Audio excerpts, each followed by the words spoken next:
Let's continue. We've got our project set up. We've got the sample rate. We understand, generally speaking, what that means. We'll keep getting into it the more we use this program. That's what you really have to, you just have to understand, boy, I don't know if you'll say to yourself, boy, I don't know if I understood all of the sample rate discussion, but I'm going to think about it. I'm going to ponder it. Every time I use this program, I'm going to consider the fact that those samples, that's the literal snippets of audio that the program is grabbing, or rather that the audio interface is grabbing and delivering to the program. You just got to embrace the fact that we're going to be figuring this stuff out as we go. Let's do a recording. I'm going to click here just to select a track because I want to make a new audio track up here towards the top of the project. Actually, you know what? I'm going to put it down here by the piano because I'm going to kind of group these two together. As soon as that comes up, you can open the tuner. So it's a good idea to tune your instrument. Now we'll say I'm going to play some horn, like literal French horn on top of this because that's the instrument that I have readily available. So I'm going to tune that, and I may not be close to the microphone, but it's going to give me a chance to tune. So I got my microphone a little bit away because, like I said, my audio settings are a little bit out of whack for this, but that's okay. Let's tune it up here.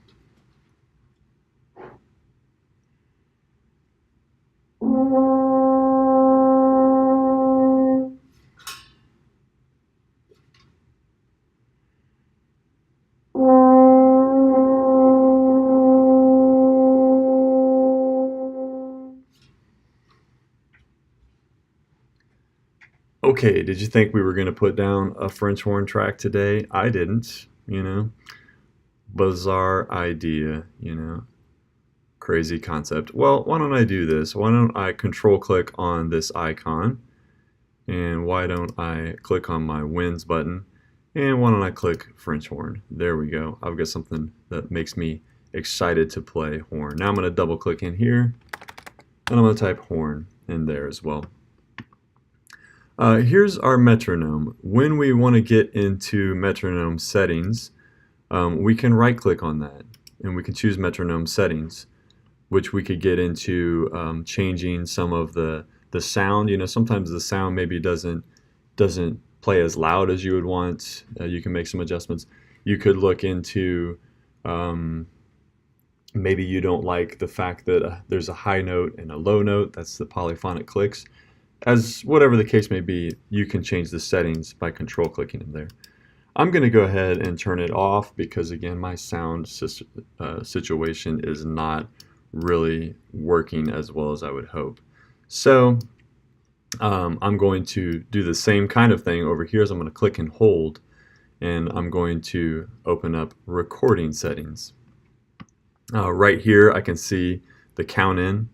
Okay, right now I've got it set to none. That's what I've been using a lot of times, and I'll just kind of preset the count in. It's kind of an old school thing for me because there was one time where we had a program that you couldn't even put a count in as an option. So I set it at none because a lot of times I'm recording like voice-over type things. So that's where mine is, but maybe I would want it to push it back and set that with the bar. And then you saw that the icon changed up here as well.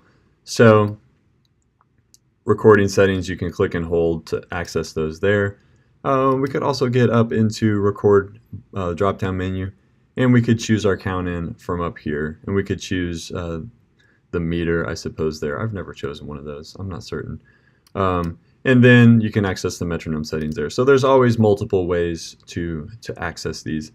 I'm going to try putting a little horn riff over this second Skyline piano. So I'm just going to park the playhead there, and I'm just going to go ahead and play it down. I'm actually going to bounce it back a little bit because I'm going to walk 5 feet across the room here. So I'm going to turn it up just a little bit. All right, so I'm going to go ahead and put down a horn track here. Now, what's important about the fact that I named this is that now from every time that I record something on this track, it's going to use that name for the audio file that we're going to find later. Also, I'm gonna kind of cheat. I'm going to pop open the mixer. I'm going to go into the audio effects that we manipulated yesterday. I'm going to go into Reverb, Space Designer, and I'm going to go with, it just so happens that these shorter reverbs, a lot of them have names that, represent something. Scoring stage, or you can imagine you're out in Los Angeles and you're recording the soundtrack for a movie, and then some of them don't make as much sense. Green chamber, I don't know what that means, but this is showing us how long that reverb is going to sustain. What's the decay is what it's called on the reverb. So I'm going to go ahead and stick with that horn chamber. That's just going to give a nice little sound. Now it's important to note that I am recording this sound what's called dry. So I'm getting just the plain sound of the horn, and then Logic is going to add this reverb to it. Okay? I'll close that mixer. I'm going to go ahead and record a track here.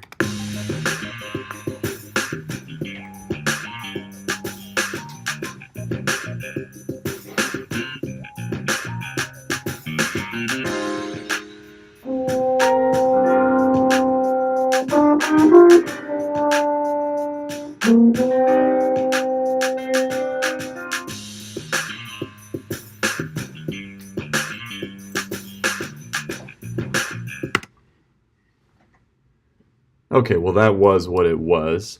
Okay,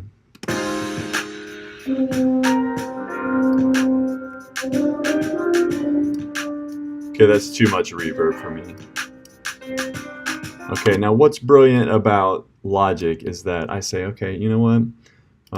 I don't like that. I'm going to delete it. But I want to keep that file around, so I may select keep. Okay, so I'm going to go ahead and record just another one of those.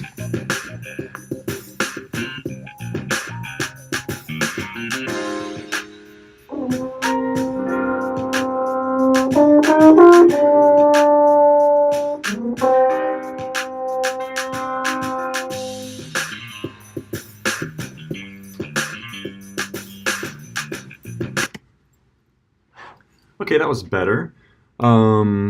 Maybe I missed a little note here.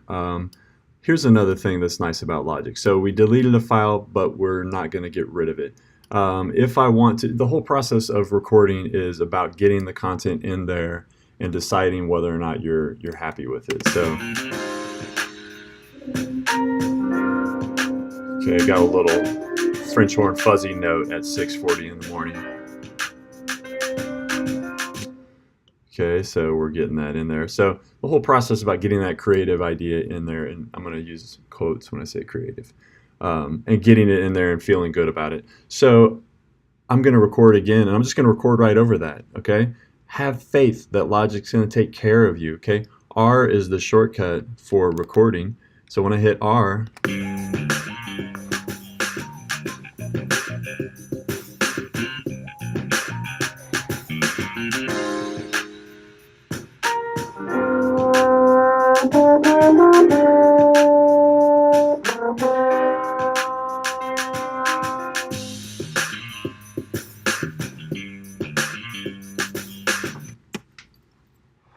okay, now we have created what's called a comp or a composite.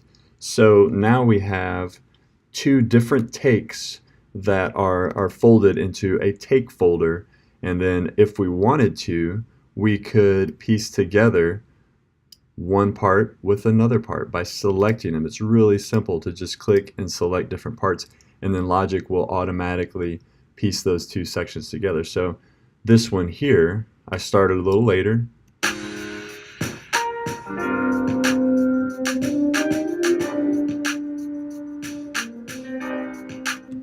Okay, I'm doing something that's called the lick, by the way. You should look that up on YouTube. It's a riff that gets played over and over again. I could piece that together with the first take that I did.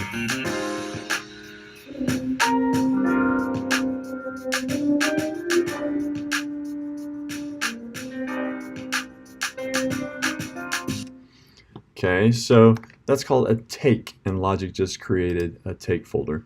If I want to do multiple recordings, kind of over and over, using that same concept, I can set this cycle region around the area. Now in this case, there's no reason to place the playhead because the cycle region is just going to loop. I'm going to pop open the Space Designer. I'm going to turn down the reverb mix just a little bit.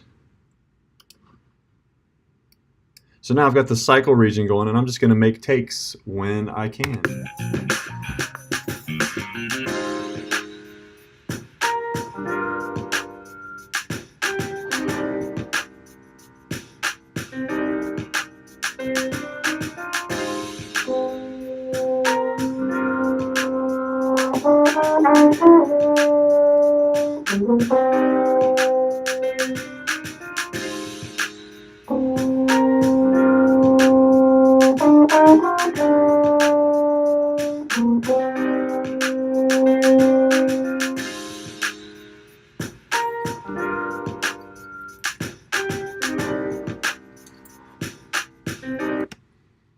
Okay, so we have laid down some takes there. Notice that it picked up, the last thing I did. So I could go through here and I could find the one that I like best. Let's listen to this one that was, this is the one that wasn't great. This is pretty intuitive. I'm just dragging across these takes and getting the ones that I want.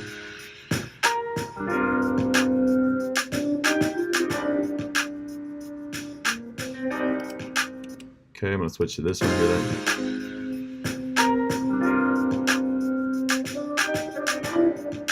Okay, that's the one I want because I'm like, oh, that, everything about this was perfect. Well, it wasn't, but except for this one little area here. Now we're going to talk about something called auto punch. And we get that, you can see that by right-clicking on your control bar up here and choosing Customize Control Bar and Display. Underneath here, you can see auto punch as an option. When we click that, you get auto punch up there. Now, in the certified training for this, they give us the actual the ability to do auto punch manually. I'm not really thinking that that's going to be super useful for us. We're going to set this auto punch region right over this part right here that kind of goofed up. So I'm going to fold that down, and then what it's going to allow me to do is to play along with it, and I'm going to pull it out just a little bit, and I can see how the line goes down. So you're setting that region by just adjusting the inside and outside parameters, the in point and the out point. So now I can play along with it, and then that's the only thing that's going to record.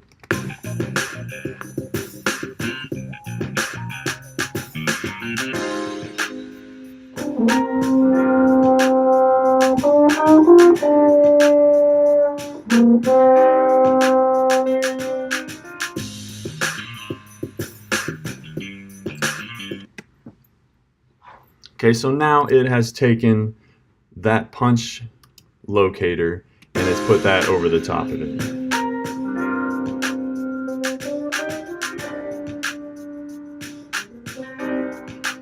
Okay, and it turns out I'm like, oh, I need to punch out this note here.